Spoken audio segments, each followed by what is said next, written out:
Ako'y meron utang. Ako'y nasa kusina.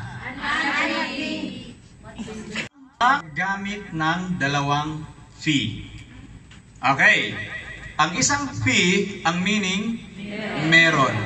Ang isang fee, ang meaning, nasa. Nasa.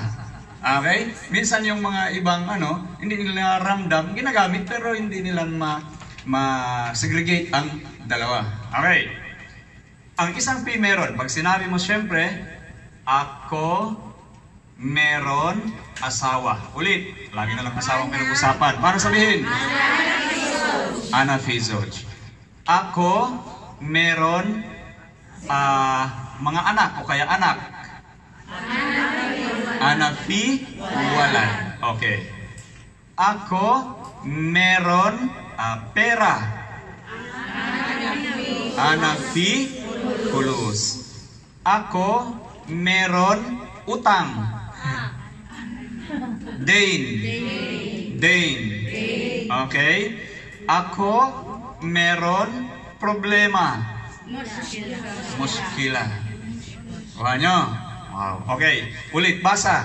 Ako meron asawa. Ako'y merong anak. Ako'y merong pera. Ako'y meron utang.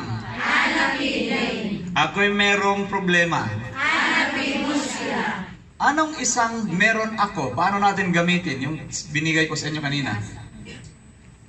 Meron ako. Hindi. Pwede mo gamitin. Hindi zoj, hindi walad, hindi fulus, hindi din, hindi muskila. Kuha niyo yun? Okay. So, ito naman, ang isang fee, ibig sabihin ay sa o kaya nasa. In, on, okay, parang in Manila, in the classroom, okay. So, nasa. Halimbawa, ang sasabihin mo, siyempre, ako ay nasa Manila. So, anong basa? Ulit? Ako ay nasa Manila. So, ibig sabihin, hindi na siya nangangahulugan ng meron. Pag sinabi mo, Ana Fi Manila, hindi ibig sabihin ako ay merong Manila. Okay? O kaya sabihin mo naman, Ana Fi Zoj, hindi ibig sabihin, ako ay nasa asawa. Ana Fi Manila, Ana Fi, okay, wait.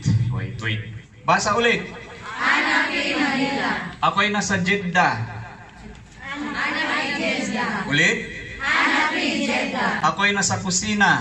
Ana Fi Matbah. Okay. Matbah. Ana Fi Matbah. Kunyari, hanapin ka ni Madam. Sheila, Weninti. Maria, Weninti. Asan ka? Madam. Anong sasabihin mo? Ana Fi Matbah. Ana Fi Matbah. Okay? Kuha nyo? Maganda ba? O, di ba? Siyempre kasi, kakausapin ka ni Madam, ni Baba. So, sabihin halimbawa, sabihin ni Madam, Weninti. So, Madam, Ana Fi Baba. Joke lang. Okay.